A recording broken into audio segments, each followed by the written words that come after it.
Hey, what's up guys, it's TJ here, and this is a Juice board. It's an electric skateboard amongst many other electric skateboards, and this Juice board is my first one, so this review is coming from a guy who just wants a decent board. There's a world of electric skateboards out there. Just like every other product, you have some that are really expensive, and rightfully so, and some that are cheap and you should probably stay away from. This board is pretty cheap compared to what's out there. At $5.99, it's nearly $700 cheaper than a boosted board. So when it comes to reviewing the Juice board, it comes down to two questions. Why is it so cheap, and is it any good? To answer the first question, let's look at the hardware, a little bit of the specs. Let's take a look at the controller first. To be honest, it looks and feels a little cheap.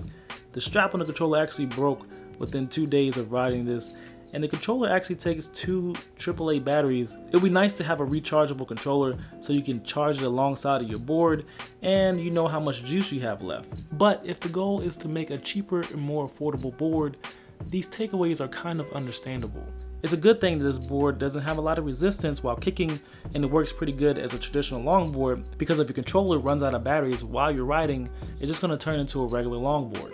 I'm assuming these controller decisions were probably made to bring the cost down of the board. The Juice board has a deck made from maple and bamboo woods. While it's not 100% bamboo, it does allow for a little bit of flex, and it is very strong. And I would say that this board rides very smooth and cars pretty nicely, and also it handles bumps and rocks no problem. Spec wise, it actually matches up pretty good with some of the top boards. A boosted board dual gets around 20 miles per hour, and a Juice board dual gets around 20 miles per hour. A boosted board dual has a 7-mile range, and a Juice board dual has a 7-mile range.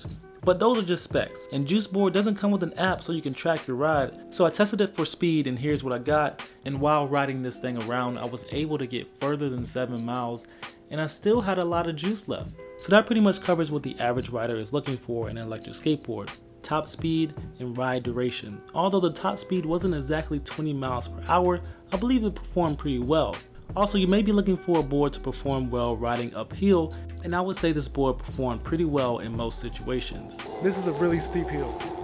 You're working with 2 dual hub motors, so the advantage is a simple design with nothing that will wear out like a belt drive skateboard. No gears, no belts, no external motors or mounts.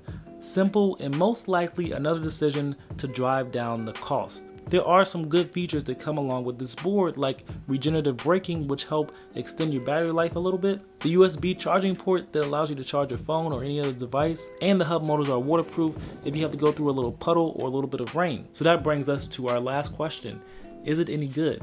And I guess that depends on what your definition of good is. If good means good enough to ride and enjoy the experience of an electric skateboard, yeah, it's really good, especially for that price. This may be a beginner board or a board for people who are looking for a cheaper alternative, but I think Juice has done a good job of making an affordable board that rides really well.